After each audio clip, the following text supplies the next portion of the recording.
사도행전 17장 21절에 보면 이렇게 기록이 되어 있습니다. 모든 아덴 사람과 거기서 나그네 된 외국인들이 가장 새로운 것을 말하고 듣는 것 이외에는 달리 시간을 쓰지 않음이더라.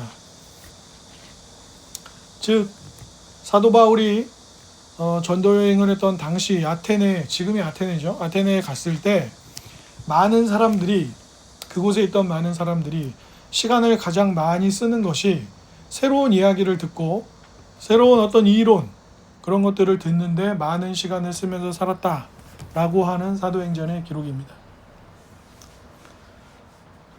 넷플릭스, 티빙, 웨이브, 아마존 프라임, 또 HBO, 애플 TV 등등 수많은 OTT들이 있습니다. 그리고 우리에게 익숙한 지상파 방송사들을 포함해서 수많은 케이블들과 TV 채널들이 있고요. 또 채널의 수가 도대체 몇 개인지 알 수도 없는 유튜브도 광대하게 우리 앞에 놓여 있습니다. 그러니까 그 당시보다도 2000년이 훌쩍 지난 지금은 압도적으로 정보가 넘치는 시대를 우리는 삽니다. 어쩌면 정보가 너무 많아서 문제일지도 모르겠습니다. 그 이야기는 특별히 당시의 아테네 지역만이 아니라 인류의 역사 자체가 끊임없이 새로운 이야기를 듣기 위해서 시간을 많이 써왔다는 것이고, 거기에는 수많은 어떤 결핍 혹은 갈망이 있는 것입니다. 우리는 호기심이 많고 알고 싶은 것들이 많고 그런 것들이 참 많죠. 그러나 또 한편으로 생각해 보면 사도행전 17장 21절이 말하는 다른 데는 시간을 쓰지 않고 새로운 이야기를 듣는데 사람들이 참 많은 시간을 쓰더라 라고 하는 아테네에 대한 이야기는 또 오늘 우리와도 비슷한 그런 상황이 있는 것 같습니다. 알고 싶은 것이 많고 호기심이 많고 그렇지만 또 그 한 가지 어떤 내용들을 가지고, 주제들을 가지고 진지하게 끝까지 다 알려고 하지는 않는 우리 모습을 보게 되는 것이죠. 우리의 삶의 정황들이 그렇게 하나를 딱 붙잡고 막 끝까지 파고 들어갈 만큼 여유롭지도 않고, 또 그렇게 파고 들어가다 보면 문제가 복잡해지고 어려워지거나 깊이가 생기면 포기하게 되는 것이 우리의 삶의 어려움이나 분주함이기도 합니다. 그래서 오늘 이 시편의 42편의 1절은 우리가 익숙하게 잘 알고 있는 구절이지만 또한 우리의 삶과 있다고 할 수 있겠습니다. 하나님이여 사슴이 시냇물을 찾기에 갈급함같이 내 영혼이 주를 찾기에 갈급합니다 라고 시인이 고백합니다. 시인은 또한 지난 시간들을 기억하기도 하고 어떻게 하면 내가 살아계신 하나님의 얼굴을 뵐 수 있을까 라는 고민과 고통 속에 놓여 있습니다. 모든 인간 안에는 그 모든 인간을 지으신 하나님에 대한 갈망과 궁금증과 채워지지 않는 목마름이 있습니다. 그리고 그렇게 채워지지 않는 목마름은 늘 새로운 이야기로 자신을 채우고자 하는 욕망과도 있는 것이죠. 익숙하게 잘 알고 있는 드라마의 스타일과 또 스토리들이 매번 반복됨에도 불구하고 우리는 또 봅니다. 그만큼 우리들은 이야기에 목마른 것이고, 그래서 유명한 책 중에는 이야기가 우리를 만든다, 이야기가 사실상 사람들의 삶을 만들어낸다 라고 이야기하는 책들도 있습니다. 시인은 그와 같은 고립과 어려움을 우리가 공감할 수 있도록 함께 표현하고 있습니다. 물론 어떤 사람들은 이렇게 말할지도 모릅니다. 시인은 하나님을 찾고 있지만 나의 목마름은 하나님이 아니다.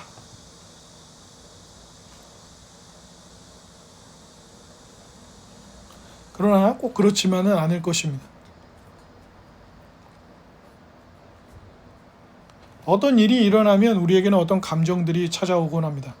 그리고 그 감정들은 우리의 마음의 중심에 자리를 잡고 우리를 노예 삼거나 우리를 휘둘리게 만드는 일들이 있습니다. 눈앞에 펼쳐진 어떤 사건이 있죠. 예를 들어서 옛날 무협 영화들처럼 원수가 부모님을 죽였다던가, 몬테크리스토 백작처럼 친구가 배신하고 모든 것을 잃게 되었다거나, 그럴 때 우리가 그 사건을 바라보면서 느끼는 감정은 복수죠. 복수심, 분노, 억울함, 그런 것들입니다.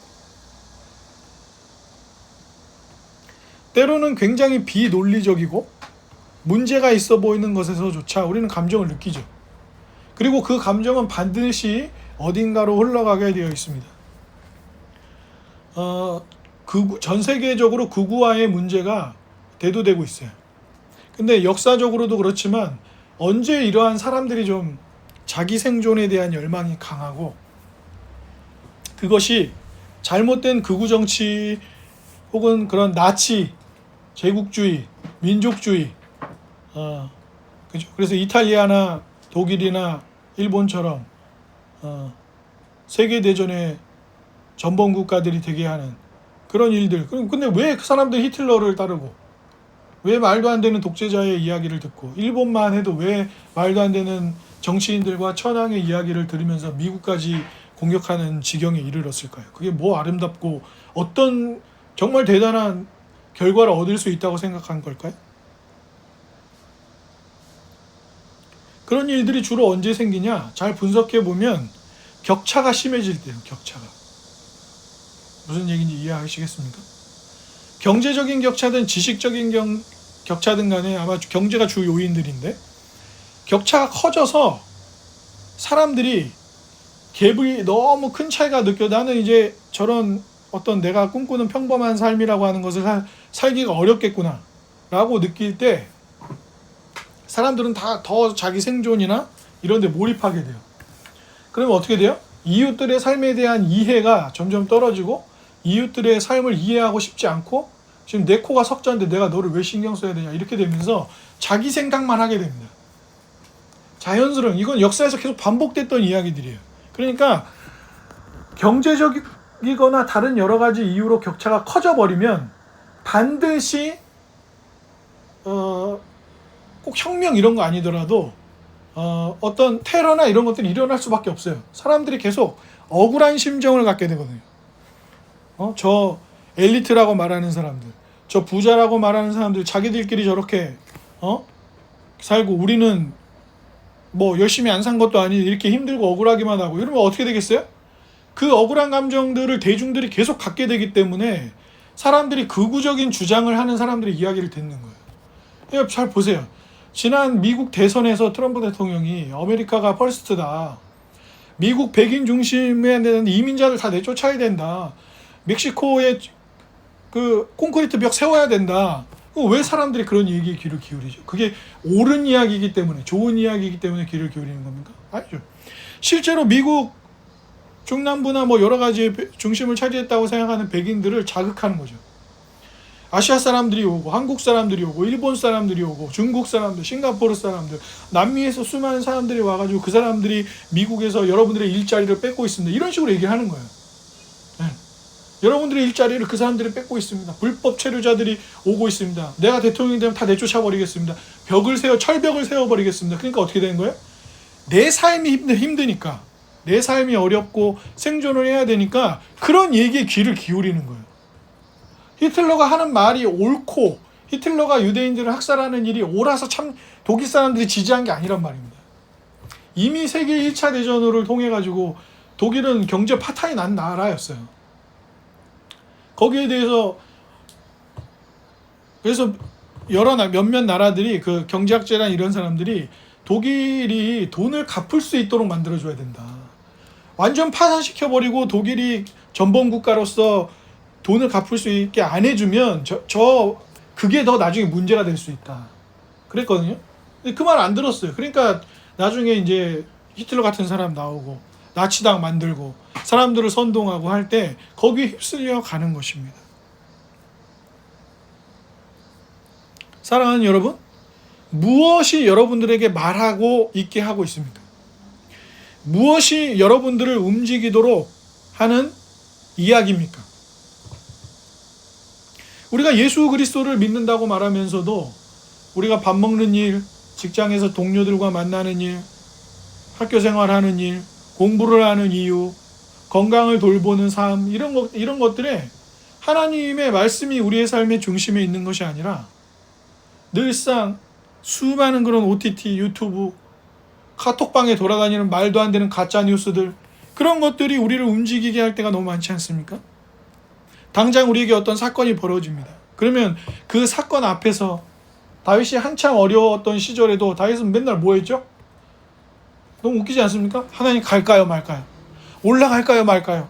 싸울까요 말까요? 늘 묻습니다. 다윗은. 근데 다윗이 우리아를 죽이고 그의 아내였던 바세바를 빼앗을 때 하나님 앞에 기도합니까? 아침에 늦지막히 일어나가지고, 그때는 일종의 전쟁의 계절이었단 말이에요. 그래서 다 전쟁에 나가 있는데 왕이라는 이유로 전쟁에 나가지 않고 혼자 성에 머물면서 그 시기에 뭐 하고 있었어요? 아침에 늦잠 자고 일어나가지고 창문 밖을 내다보니까 어떤 예쁜 여자가 한 명이 보이는 거예요. 정욕이 들끓는 거죠. 건강하게 자기 통제가 되지 않는 것입니다.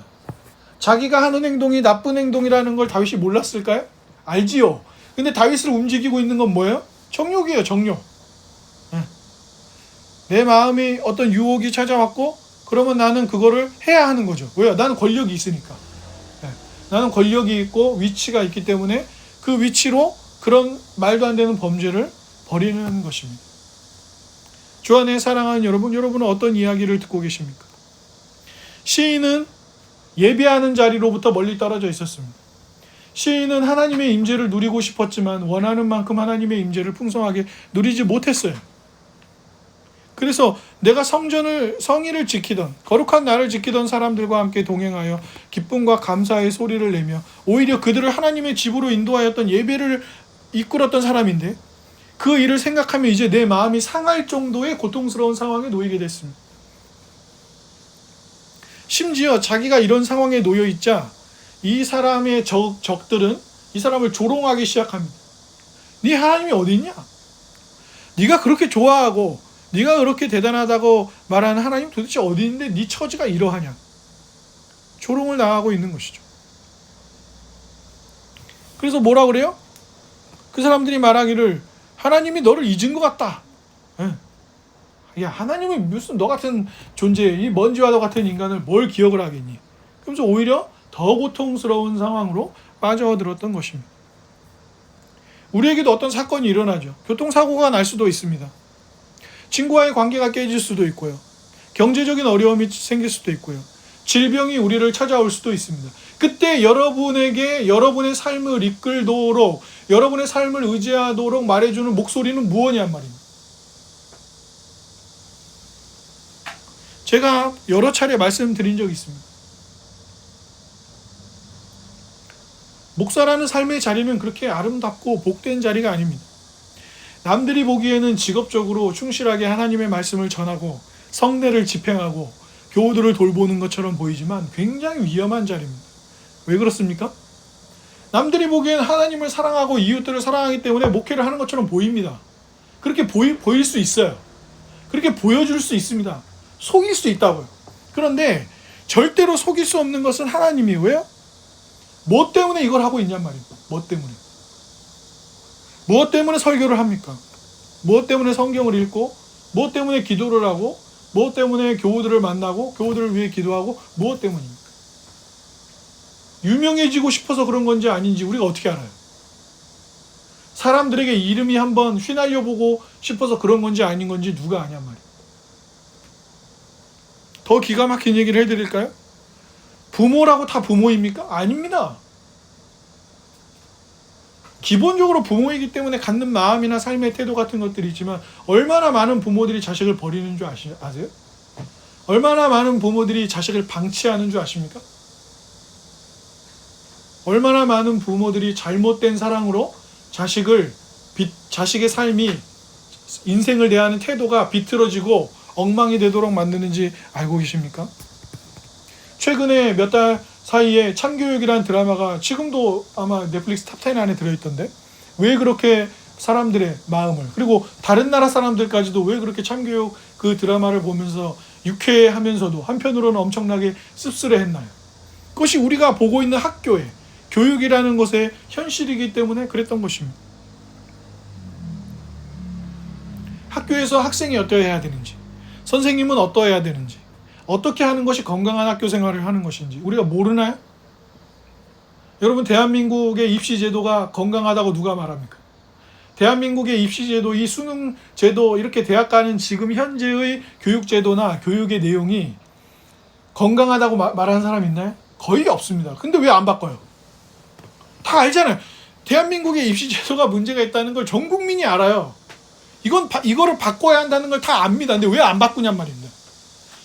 아마 제가 봤을 때는 뭐 독도가 우리 땅이다고 하는 만큼 입시제도가 문제 있으니까 입시제도, 우리나라 학교 교육의 내용을 바꿔야 한다라고 하면은 그 정도 저는 퍼센트 나올 거라고 생각합니다.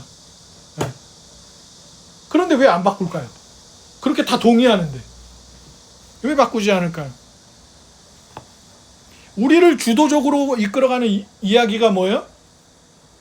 명문대학에 나와서 좋은 직장을 갖고 인생을 떵떵거리고 살려고 하는 이야기가 대한민국 전체에 흐르고 있죠. 초등학생이 밤 9시, 10시에 집에 들어갑니다. 방학인데 캐리어를 끌고 다니며 뜨거운 아스팔트 길거리를 다니고 학원차에 실려가지고 여기 갔다 저기 갔다 그렇게 살아갑니다. 그게 잘못됐다는 걸 모두가 이야기하는데 안 바꿔요. 왜? 예전에 드라마에서 그런 얘기 했죠. 내가 재벌 회장이라고 나를 욕하고 비난하고 난리지. 하지만 그렇게 욕하는 사람들 자기 자식 우리 회사 들여보내려고 난리라고.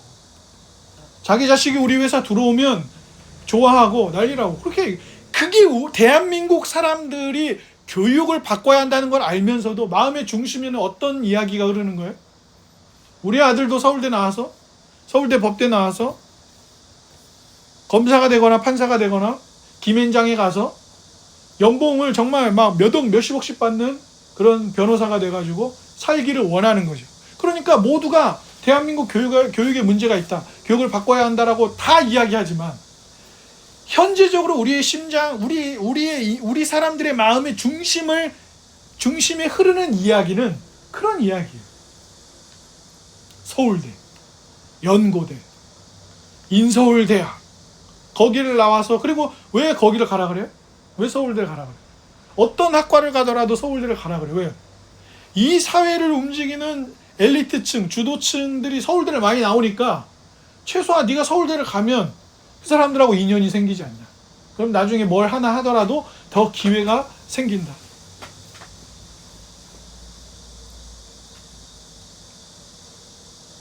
시인은 하나님을 믿는 사람이었습니다. 시인은 하나님을 기뻐하고 따르는 사람이었어요. 그런데 어쩐 이유로 포로로 끌려갔던, 전쟁 때문이든 혹은 다른 이유로는 간에 자기가 생각하는 예배의 중심의 자리에 있지 못하고 거기로부터 멀리 떨어져서 하나님을 깊이 만나는 자리에 있지도 못했고, 또 심지어 사람들이 자기의 그런 처지를, 아이고 하나님이 있으면 네가 왜 지금 이런 처지에 있냐? 하나님이 계시면 너를 예배의 자리로 보내주셔야지. 하나님은 안 계시네.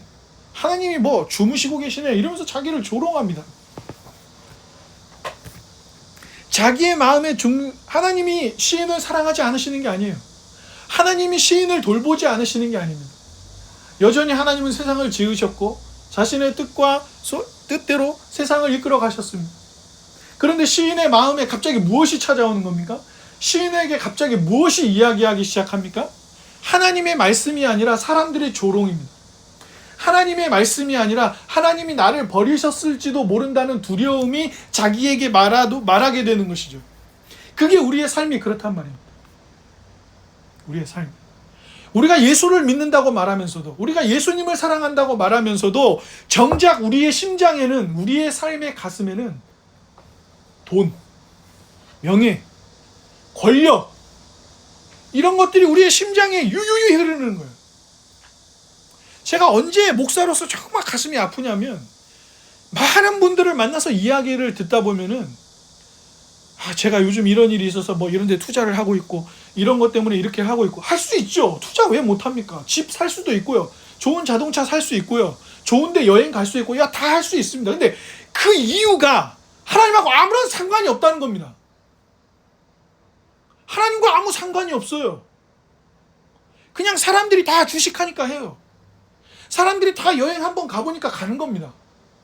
그러니까 자기의 마음의 중심에 흐르는 이야기는 하나님과 아무런 상관이 없는데, 저 예수 믿는 사람입니다, 저 기독교인입니다, 이렇게 말을 한다는 거예요. 사람들은 우리 서로를 봅니다. 이 사람을 구성하고 있는 이야기는 무엇인가? 이 사람이 되도록 만든 이야기들, 그래서 이 사람을 중심적으로 이끌어가는 이야기는 무엇인가 하고 봐요. 그래서 어떤 회사에서 면접할 때 그러잖아요. 우리 회사가 어떤 회사인지 알고 오신 겁니까? 근데 제대로 대답을 못하면 그 사람 뽑을까요? 안 뽑죠. 왜? 우리 회사의 신입사원으로 직원으로 뽑는데 적어도 자기가 들어가고자 하는 회사가 어떤 회사인지, 그리고 자기는 이 회사의 어떤 점에 매력을 느껴서 혹은 좋아 보여서 왔는지를 대답도 못하는 사람을 아무리 좀 똑똑하고 그래도 무조건 뽑을까요? 그렇지도 않을 거란 말이죠. 마찬가지. 여러분의 가슴을 주도적으로 이끌어가는 이야기는 무엇입니까? 시인도 알고 있었다니까요. 하나님 자기를 사랑한다는 걸 알고 있었어요. 지금 내가 이렇게 어렵지만 하나님 반드시 나를 또 예배의 자리로 다시 돌아가게 하실 거라는 걸 믿었습니다. 그런데 지금 시인을 팍팍 치고 들어오는 두 이야기는 무엇입니까? 아닐걸?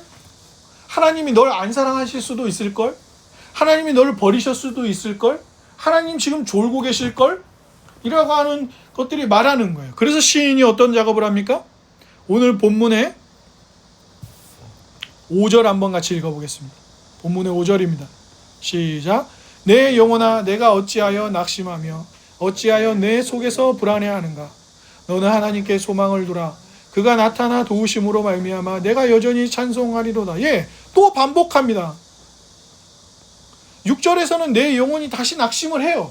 그런데 그 일들이, 그리고 자기의 적들이 자기를 막 비방합니다. 하나님 어디 있어? 그러자 11절에 또 고백합니다. 뭐라고 합니까?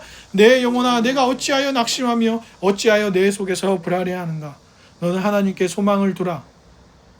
나는 그가 나타나 도우심으로 말미암아 내 하나님을 여전히 찬송하리로다. 심지어 시편 43편은 사실 시편 42편이랑 거의 동일한 하나의 시로 보거든요.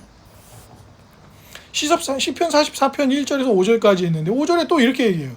자기가 당한 원수로부터 당한 어려움과 이런 걸 고백한 다음에 뭐라고 하냐면, 내 영혼아, 내가 어찌하여 낙심하며 어찌하여 내 속에서 불안해하는가? 너는 하나님께 소망을 두라. 그가 나타나 도우심으로 말미암아 내 하나님을 여전히 찬송하리로다. 베드로는 열정이 충만했던 사람입니다. 제자들이 풍랑에 두려워 벌벌 떨고 있는데 저기 멀리서 누구 한 명이 물 위로 걸어오기 시작합니다. 제자들은 유령이 아니냐 하면서 또 더 기겁을 합니다. 우리 같아도 그렇게 놀라지 않았겠습니까? 그런데 베드로가 그분이 예수님인지를 알게 되자 뭐라고 얘기합니까? 네, 주여, 나도 주님처럼 그렇게 물 위를 걷기를 원합니다. 이리 와. 그러니까 걷잖아요.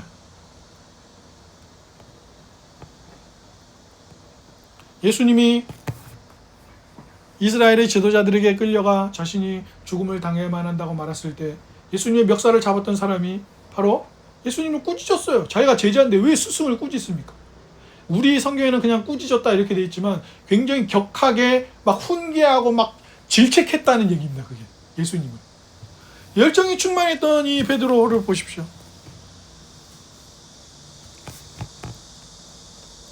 베드로를 주도적으로 이끌어갔던 이야기는 무엇입니까?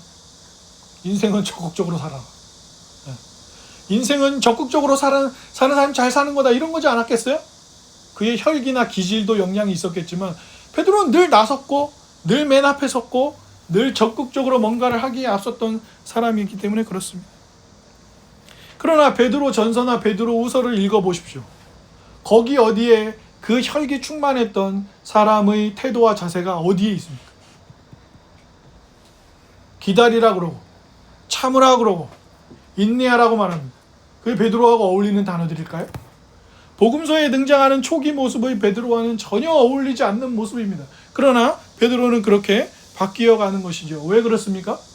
이제 자기를 구성하는 베드로라고 하는 사람의 인격을 만드는 이야기가 더 이상 적극적인 삶의 태도 그런 게 아니라 성령님을 따르는 삶이고 예수 그리스도를 따르는 삶이기 때문에 그렇습니다. 베드로는 잘 알고 있었습니다. 예수님이 항상 말씀하시는 말씀들이 구약의 말씀을 인용하고 있다는 것을 잘 알고 있었습니다. 예수님이 부활하셨을 때 제자들을 만나셔서 뭘 하셨습니까? 메시아가, 인자이신 메시아가 왜 죽음을 당해야 하는지, 이 땅에 왜 어떻게 와야 하는지, 그리고 죽음을 당하고 왜 3일 만에 부활해야 하는지를 구약성경 처음부터 끝까지 다 가지고 설명하셨다고 그랬습니다. 그때 제자들의 마음은 어땠다고 그랬습니까? 마음이 뜨거워졌다고 그랬습니다. 그리고 이 예수님은 제자들과 함께 머무는 동안 늘 뭘 하셨죠? 아버지가 일하시니 나도 일한다. 아버지가 보내셔서 내가 왔다. 아버지가 이렇게 말씀하신 말씀을 내가 성취하기 위해 이러이러한 것들을 한다. 심지어 십자가의 자리에 가서 죽음을 맞이할 때도 부활의 영광도 다 아버지의 영광이 이루어지도록 말씀을 성취하는 일에 이루어지는 삶이었습니다. 그리고 새벽마다 피곤함에도 불구하고 늘 가서 기도하셨습니다. 즉 예수님의 삶의 중심을 차지하고 있던 이야기는 무엇입니까? 아버지의 마음입니다. 아버지의 뜻입니다. 보내셔서 함께 협력하시는 성령의 이끄심입니다. 예수님이 광야로 가서 마귀의 시험을 받으시는 그 40일 금식할 때도 복음서는 뭐라고 말합니까? 성령께서 예수님을 광야로 이끌어 가셨다 이렇게 기록하고 있어요. 주 안에 사랑하는 여러분, 무엇이 여러분에게 말하도록 하고 있습니까? 유튜브입니까? 여러분이 좋아하는 작가입니까? 아니면 여러분이 신뢰하는 정치인입니까?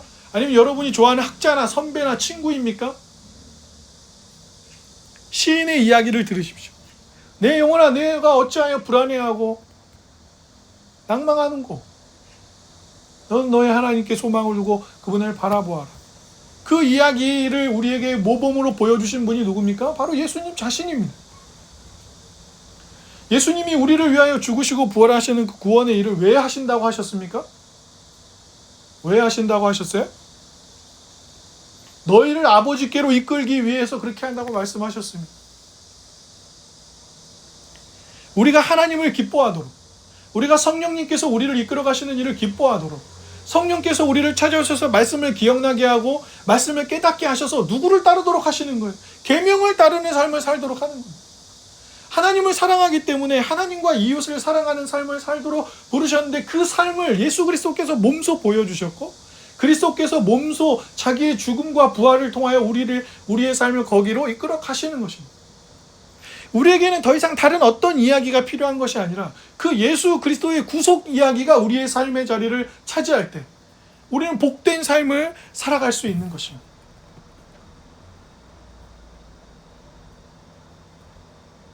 주 안에 사랑하는 여러분, 오늘 본문의 마지막 구절을 같이 읽어보겠습니다.